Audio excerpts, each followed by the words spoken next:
Hello everyone, once again welcome to the channel history with Himanshu. आज की इस video में हम अपना नेक्स्ट टॉपिक स्टार्ट करने वाले हैं जिसका नाम है द फॉलोअर्स ऑफ बुद्धा। इससे पहले हमने जैनिज़्म बुद्धिज़्म दोनों टॉपिक कंप्लीट तरीके से ख़त्म कर दिए हैं। बस एक छोटा सा टॉपिक बुद्धिज़्म से रिलेटेड रह गया है जिसका नाम है followers of Buddha.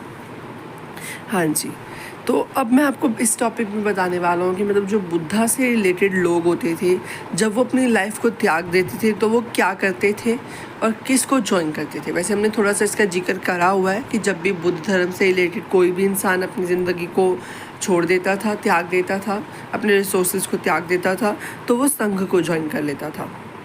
Soon after some time Buddhism spread more, संघ was made. After some time क्या होता है कि बुद्धिज़्म बहुत ज़्यादा फैल जाता है, वाइड स्प्रेड हो जाता है। एज अ रिजल्ट संघ बनने शुरू हो जाते हैं। Group who follows Buddhism is known as Sangha. ठीक है, जो संघ को फॉलो करते थे वो बुद्ध धर्म को फॉलो करते थे वही संघ को ज्वाइन कर सकते थे। लेटर संघ members become teachers and promote Buddhism. आगे चलकर क्या होता था, संघ के मेंबर जो है टीचर्स बन जाते थे। ठीक है, मतलब इस धर्म का प्रचार करने वाले बन जाते थे और बुद्धिज़्म को प्रमोट करते थे। द मोंक्स लिव इन संघ। मोंक कहाँ रहा करते थे? मोंक संघ में रहा करते थे। Were very simple and called bhikshus. अब क्या होता था, जो यहाँ पर मोंक रहते थे मीन्स जो यहाँ पर मैन रहते थे उनको मोंक्स कहा जाता था, आदमी रहते थे उनको मोंक्स कहा जाता था संघ में। ठीक है, और ये बहुत ही सिंपल तरीके से रहा करते थे और इनको भिक्षुज भी कहा जाता था। They take only that amount which is necessary.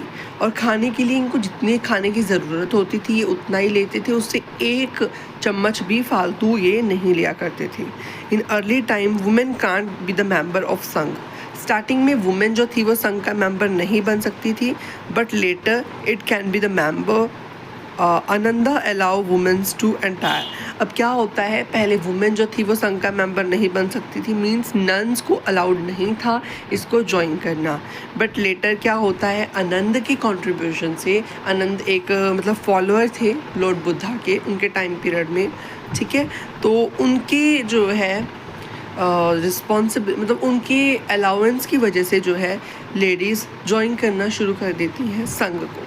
ठीक है, और सबसे पहली वुमेन जो संघ को ज्वाइन करती हैं वो कौन सी होती हैं? Buddha's foster mother Mahaprajapati Gautami was the first women to join Sangha. कि जो महात्मा बुद्ध की सबसे पहली फॉस्टर मदर थी। फॉस्टर मदर का मतलब होता है दाई माँ, जो ध्यान रखती है। ठीक है, बच्चे का शुरू से खाना पीना, उसका रहना सहना सब ध्यान रखती है, उसको फॉस्टर मदर कहा जाता है। तो जो लॉर्ड बुद्धा की फॉस्टर मदर थी महाप्रजापति गौतमी, उन्होंने जो है सबसे पहले वो ऐसी वुमेन थी जिन्होंने संघ को ज्वाइन किया। All the members of the Sangha help in spread of Buddhism. सारे मेंबर्स जितने भी संघ में होते थे वो बुद्धिज़्म को प्रमोट करते थे और बुद्धिज़्म को वाइड स्प्रेड करने की कोशिश करते थे। संघ के अंदर स्लेव्स भी होते थे, बड़े बड़े राजा भी होते थे, क्राफ्टमैन भी होते थे। और जब कोई भी राजा रानी जो है मतलब कोई राजा रानी चाहे कोई स्लेव ज्वाइन कर लेता था तो वो स्लेव को स्लेव की तरह ट्रीट नहीं करता था, और सब जो संघ को ज्वाइन करते थे तो वो बराबर बन जाते थे, उनका स्टैंडर्ड बराबर का हो जाता था। Vote to add person in meeting. अगर किसी पर्सन को संघ के अंदर ऐड करना होता था तो उसके लिए वोटिंग की जाती थी, जिसको वोट मिल जाती थी वो संघ का मेंबर बन जाया करता था।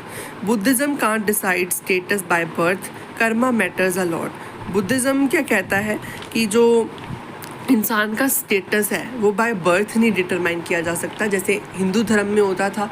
ठीक है, बाय बर्थ ही ये डिटरमाइन कर लिया जाता था कि ये इंसान बुद्ध है, क्या कहते हैं, ब्राह्मण है, क्षत्रिय है, वैश्य है, शूद्र है।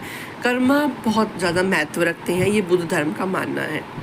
ठीक है, उसके बाद नेक्स्ट वीडियो में हम स्तूपास को कवर करेंगे। इस वीडियो में इतना ही। Thank you so much for watching. अगर आपको वीडियो अच्छी लगी हो तो वीडियो को लाइक करें, चैनल को सब्सक्राइब करें। Thank you so much for watching.